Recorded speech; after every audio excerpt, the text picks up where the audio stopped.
ഒന്നും കാണുന്നില്ല അല്ലേ? ഒന്നും കാണുന്നില്ല. എന്താ കാര്യം എന്നറിയോ? ഞാനിങ്ങനെ ബ്രൈറ്റ് ലൈറ്റ് അടിക്കണം നിങ്ങളുടെ മുഖത്തോട്ട്. ഇത് തന്നെയാണ് രാത്രി കാലങ്ങളിൽ വണ്ടി ഓടിക്കുമ്പോഴും നമ്മൾ കാണിക്കുന്നത്. എതിരെ വരുന്ന വാഹനത്തിൻ്റെ നേരെ ഇങ്ങനെ ബ്രൈറ്റ് ലൈറ്റ് അടിക്കും. എന്തിനാണ്? എനിക്ക് കാണണം, എൻ്റെ കാഴ്ചയാണ് ഇമ്പോർട്ടൻറ്റ്.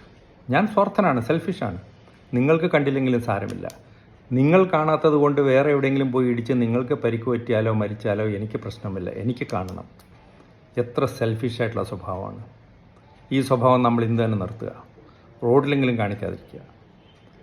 അപ്പോൾ നമ്മൾ പറയും റോഡിലത്തെ രാത്രി കാലങ്ങളിൽ സ്ട്രീറ്റ് ലൈറ്റ് വേണം, റോഡിന് വീതി കൂടണം, ഡിവൈഡറിൽ റിഫ്ലക്ടർ വേണം, റോഡിൽ കുണ്ടും കുഴിയും, ഇതൊക്കെ കൊണ്ടാണ് അപകടമെന്ന്. ഇങ്ങനെയുള്ള റോഡുകളിലൂടെ യാത്ര ചെയ്യാനുള്ള യോഗമേ നമുക്കുള്ളൂ. വലിയ വികസിത രാജ്യങ്ങളിലെ പോലെ നല്ല സ്ട്രീറ്റ് ലൈറ്റൊക്കെ തെളിഞ്ഞ് നല്ല വെളിച്ചമുള്ള റോഡൊന്നും നമുക്ക് കേരളത്തിൽ അടുത്തൊന്നും പ്രതീക്ഷിക്കേണ്ട പല കാരണങ്ങളുമുണ്ട്.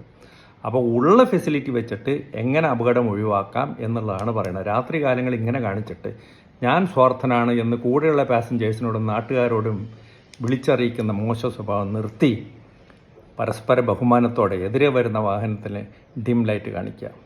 ഒരു കാര്യം മനസ്സിലാക്കുക, കേരളത്തിൽ പ്രതിദിനം 10-11 പേരാണ് മരിക്കുന്നത്. ഇങ്ങനെ രാത്രികാലങ്ങളിൽ ലൈറ്റ് അടിച്ച് കാണിക്കുന്നതാണ് രാത്രിയിലെ അപകടത്തിൻ്റെ പ്രധാന കാരണം.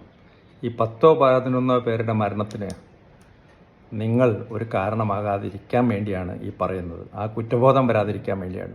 രാത്രികാലങ്ങളിൽ എതിരെ വരുന്ന വാഹനത്തിനോട് ഇങ്ങനെ ബ്രൈറ്റ് ലൈറ്റ് അടിച്ച് കാണിക്കാതെ ലൈറ്റ് ഡിമ്മാക്കി സ്ലോ ആയി പോവുക. സ്ലോ ആക്കേണ്ടി വരും. അങ്ങനെയുള്ള യോഗമേ നമുക്കുള്ളൂ. സ്വാർത്ഥത വെടിയോ രാത്രികാലങ്ങളിലെ അപകടം ഒഴിവാക്കുക. Thank you.